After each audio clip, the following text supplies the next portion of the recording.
What's up, everyone, and welcome back to Facts Discoveries. Have you ever stepped outside into a world that's just gone? Like the whole neighborhood got swallowed by a thick gray blanket, and you're suddenly walking through a real-life mystery? You can feel the dampness on your skin. The air is still and quiet, and you can't see more than a few feet ahead. You might think, wow, it's super foggy today. But hold on, are you sure it's fog? Or could it be its less dramatic cousin, mist? Yeah, I know, they sound like the same thing, right? A whiteout is a whiteout. But today, we're going to dive deep into this atmospheric puzzle and blow away the confusion. You're about to learn the one simple secret that separates these two weather events. And trust me, once you know it, you'll never look at a gray morning the same way again.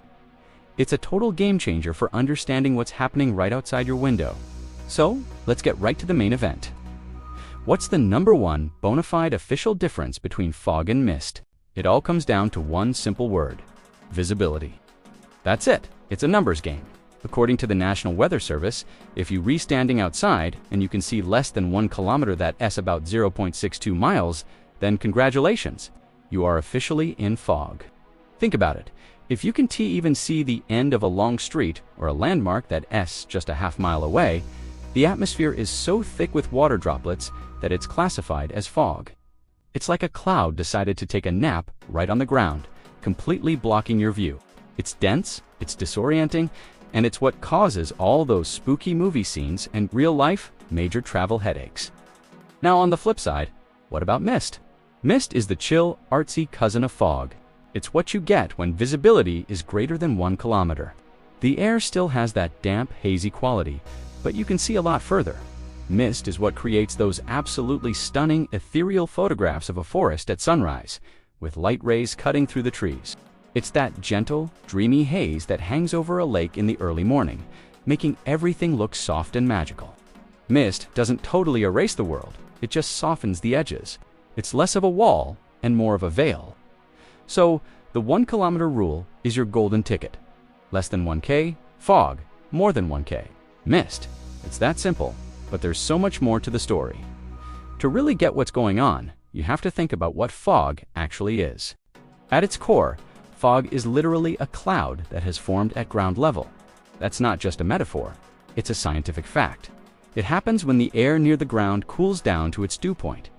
Now, what the heck is a dew point? It's the magic temperature where the air gets so saturated with invisible water vapor that it just can't hold it anymore. So, that vapor has to condense into something tangible, in this case, zillions of tiny microscopic liquid water droplets. These droplets are so small and light that they just hang there, suspended in the air, creating that thick, opaque blanket we call fog. It's basically the sky collapsing into a low-hanging puddle of moisture. The density of these droplets is what makes fog feel so, well, foggy. We're talking about a much higher concentration of water droplets packed into every square inch of air compared to mist.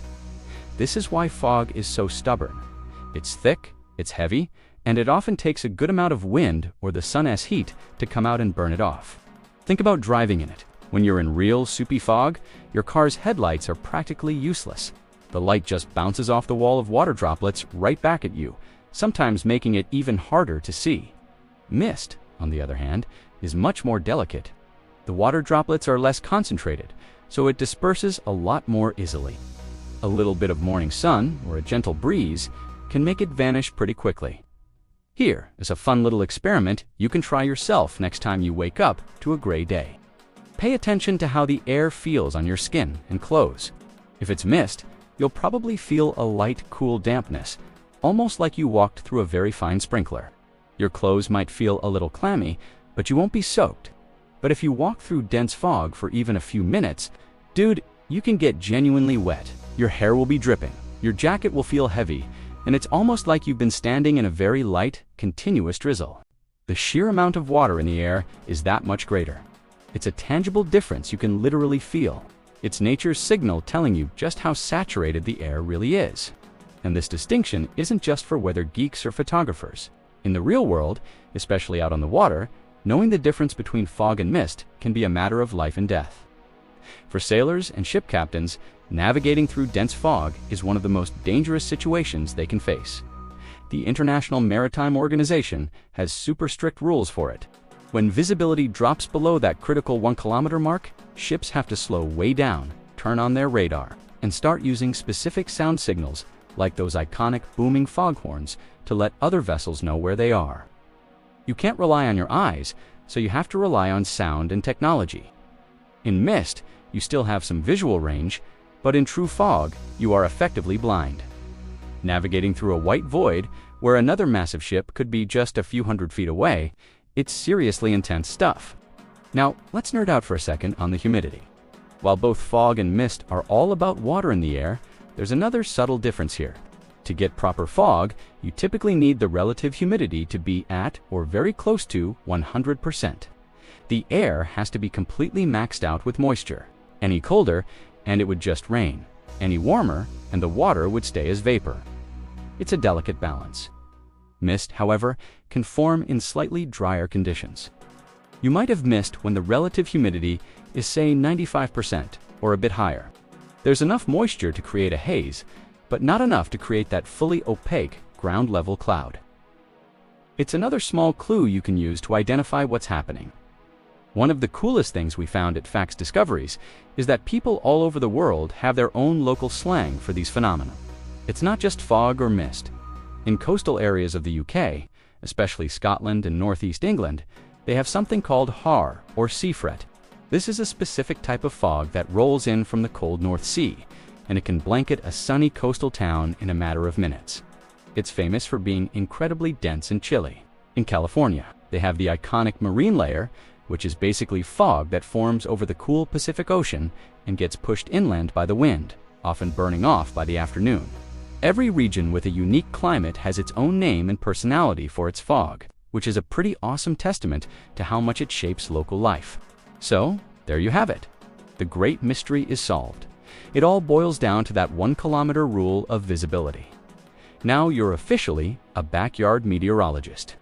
The next time you wake up and the world outside looks like a scene from a silent movie, you can confidently step out and make the call.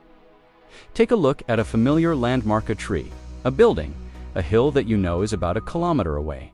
Can you see it? If the answer is no, and the horizon is completely hidden, you're in fog. If you can still make it out, but it's softened and shrouded in a gentle white haze, you're enjoying a misty morning. It's a simple piece of knowledge, but it totally changes how you see the world, doesn't it? It connects you a little bit more to the incredible, dynamic atmosphere we live in every single day. So next time the world turns white, take a second, look around, and ask yourself, is the horizon truly gone? Or is it just playing hide-and-seek behind a gentle shroud of mist? Thanks for hanging out with us on Facts Discoveries. If you loved geeking out on the weather with us, make sure to hit that like button and subscribe so you don't miss our next adventure into the world of amazing facts. Drop a comment below and let me know, have you ever been caught in a really crazy fog? I'd love to hear your stories. See you next time.